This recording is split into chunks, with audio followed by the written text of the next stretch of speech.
Herkese yeniden merhaba. Bugün yine kamp mutfağında efsane bir lezzet yapıyorum. İç dolgulu tavuk yapacağız.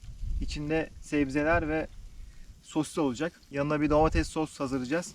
Önce malzemeleri soteliyorum. Daha sonra tavuk kısmına geçeceğim.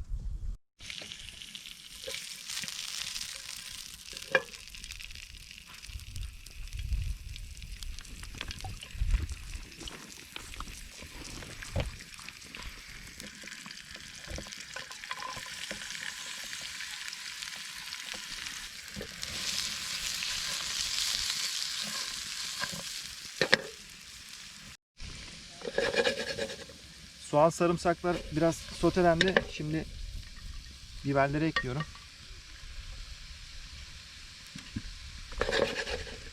Bunları soteleyip kenara ayıracağız.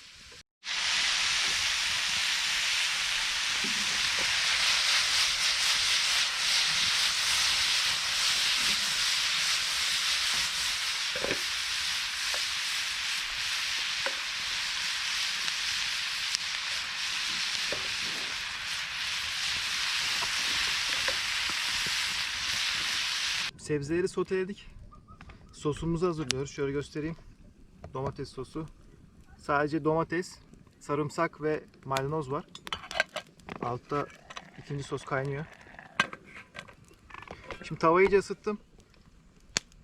Şöyle tavuğun en lezzetli yeri kalça kısmından aldık. Bunları güzelce açtım. Baharatladım. Tuz, karabiber ve kırmızı biber. Şimdi direkt kızgın tavaya koyuyorum. Bunları direkt pişireceğim.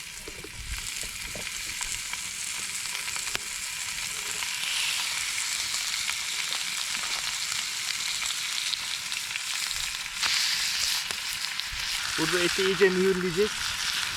Lezzeti kaçmasın, suyu içine kalsın diye. Ondan sonra diğer tarafını mühürleyeceğim.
Eti iyice pişirdik.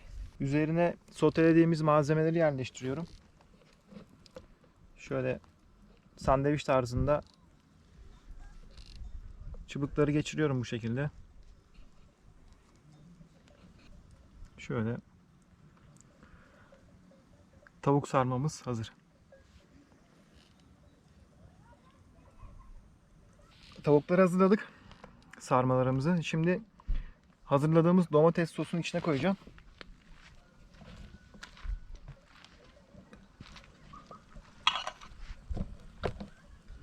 Yaklaşık 5-10 dakika sosun içinde pişecek. Ondan sonra çıkaracağız. Şöyle üçer tane koyuyorum. Ağzını kapatacağım.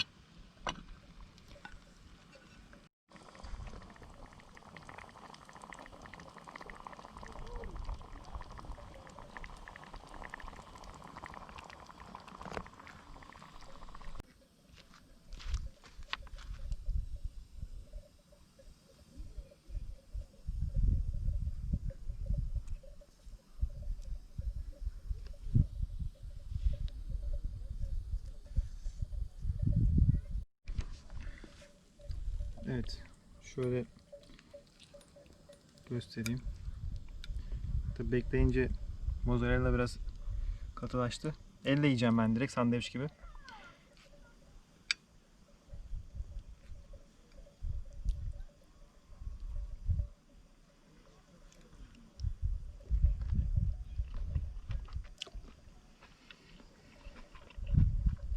Sosis çok sulu kalmış yalnız. Hmm.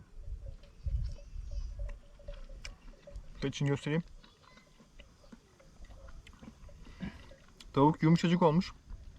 Hem çok güzel mühürledik hem de domates sosta iyice bir pişirdik.